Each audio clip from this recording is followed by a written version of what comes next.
आज मी तुम्हाला एक गोष्ट सांगणार आहे। एका राज्याचं राज्य काही दिवसांनी खालसा होणार होतं। त्यामुळे राजा आणि सरदार हे चिंताग्रस्त होते। राज्य पुन्हा कसं मिळवायचं याची घनिष्ठ चर्चा राजा आणि त्याच्या सरदारात रंगली होती। राजाने राज्य खालसा होण्यापूर्वी एक योजना आखली। योजना मात्र गुपित होती। या योजनेवर काम करण्यासाठी त्यांनी आंतरराष्ट्रीय ख्यातीच्या माणसाला बोलवून घेतलं। संपूर्ण योजना त्या आंतरराष्ट्रीय ख्यातीच्या व्यक्तीला सांगितली।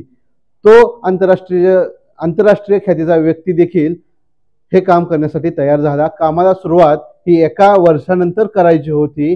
मात्र काम सुरू करण्यापूर्वी राजाने त्याच्यासमोर एक अट ठेवली। काम तुम्हाला द्यायचं ठरलं आहे।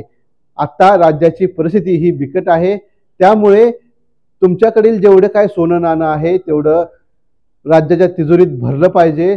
काम सुरू करण्यापूर्वी तिजोरीतील जेवढे काय तुम्ही दिलेलं सोनं नाणं आहे हे तुम्हाला परत केलं जाईल असा करार त्यांनी त्या दोघांनी केला होता।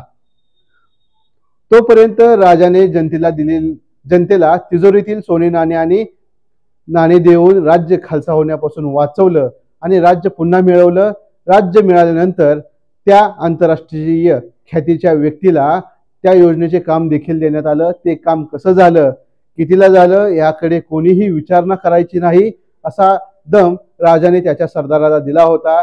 राज्य पुन्हा आल्यामुळे सरदार देखील खुश होते। त्यांनी देखील विचारणा ही केली नाही, कारण त्या आंतरराष्ट्रीय ख्यातीच्या व्यक्तीच्या सोन्या नाण्यावर हे सरदार पुन्हा एकदा झाले होते। राजाच्या युक्तीने खालसा होणारं राज्य हे वाचलं होतं। त्यामुळे संपूर्ण राज्य हे खुश होतं। ही गोष्ट सांगायचं कारण की एका निवडणुकीपूर्वी अशीच घटना आपल्याकडे देखील घडली होती। असो, आता आपण मूळ मुद्द्याकडे येऊया। पंढरपूर नगरपालिकेने 84 कोटी रुपयाचे रस्ते बांधणीचे टेंडर 17 जानेवारी 2023 रोजी काढले आहे। 13 वेगवेगळ्या रस्त्यांचे टेंडर निघाले आहे। मात्र 13 टेंडर काढण्याऐवजी एकच वेगवेगळ्या रस्त्याचे टेंडर काढले आहे। नगरपालिकेवर सध्या प्रशासक असला तरी राजकीय दबावापोटी एकच टेंडर निघाल्याची चर्चा ही पंढरपुरात रंगली आहे। मोठ्या ठेकेदाराच्या घशात हे सगळे रस्ते घालायचे काम कोण करतंय हे शोधण्याची गरज आता निर्माण झाली आहे। पंढरपूरच्या ठेकेदारावर उपासमारीची वेळ कोण आणतंय याचा देखील शोध घेतला गेला पाहिजे। वर सांगितलेल्या गोष्टीप्रमाणे येणाऱ्या काळात निवडणुका ह्या होऊ घातल्या आहेत। निवडणुका झाल्यानंतर कामाचा दर्जा कसा असेल याचे उत्तम उदाहरण आपण पंढरपुरात झालेल्या रस्त्यावरून पाहू शकतो। 60 कोटीचे रस्ते हे नगरपालिकेने बांधले आहेत। त्यातीलच अर्बन बँक ते अंबाबाई पटांगण पर्यंत झालेला हा काँक्रीटचा रस्ता असेल, पद्मावती बाग ते टाके रोड पर्यंत झालेला असा रस्ता असेल, असे अनेक रस्ते आहेत ज्याची क्वालिटी बाज नेत्यांनी तपासली नाही। त्यामुळे पंढरपूरकरांना कोट्यावधी रुपये येऊन सुद्धा कामाचा दर्जा मिळत नसल्याची चर्चा ही होत असते।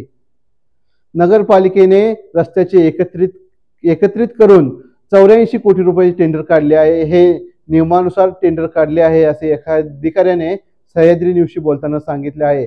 सत्ता कोणालाही मिळो, राज्य कोणाचंही येऊ, मात्र आंतरराष्ट्रीय कीर्तीच्या व्यक्तीने कामे चांगली करावीत एवढीच माफक अपेक्षा। धन्यवाद।